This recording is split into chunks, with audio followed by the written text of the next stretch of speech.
ચર્ચાઓ હતી ત્યારે હવે આખરે ગણેશ જાડેજા અને સાવંત સોલંકીએ હાથ મિલાવી લીધા છે। જૂનાગઢ કોર્ટમાં આજે બંનેની જુબાની હતી। રાજુ સોલંકીનો નાનો ભાઈ સાવંત સોલંકી ત્યાં હાજર રહ્યો હતો। રાજુ સોલંકી સાથે જાડેજા પરિવારે સમાધાન કર્યું છે। ગણેશ જાડેજા અને સંજય સોલંકી વચ્ચે બબાલ થઈ હતી। ગાડી ચલાવવા બાબતે આ મોટી માથાકૂટ થઈ હતી। સંજય સોલંકીનું અપહરણ કરી માર માર્યો હતો તેવો આક્ષેપ કરાયો હતો। વધુ અપડેટ સાથે સંવાદદાતા કેતન ઓઝા મારી સાથે જોડાઈ ગયા છે। કેતન, આખરે ગણેશ જાડેજા અને સાવંત સોલંકી વચ્ચે હાથ મિલાવીને સમાધાન।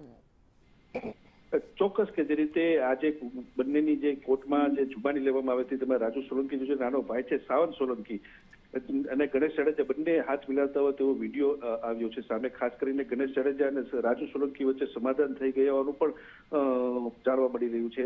ખાસ કરીને સંજય સોલંકી અને ગણેશ જાડેજા વચ્ચે બંને વચ્ચે જે છે તે બાઇકની ચલાવવાની બાબતમાં માથાકૂટ થઈ હતી। છેલ્લા 1 વર્ષથી આ બંને વચ્ચેનું જે છે તે ઘર્ષણ ચાલી રહ્યું હતું અને બંને વચ્ચે સામસામે ફરિયાદો પણ દાખલ થઈ હતી। ખાસ કરીને જે રીતે બંને વચ્ચે સમાધાન થયું છે તો ક્યાંક ને ક્યાંક ગણેશ જાડેજા છે તેને પણ રાહત મળી હોવાનું દેખાઈ રહ્યું છે। ખાસ કરીને ગણેશ જાડેજાને માર મારી હોવાનો પણ આક્ષેપ કરવામાં આવ્યો હતો।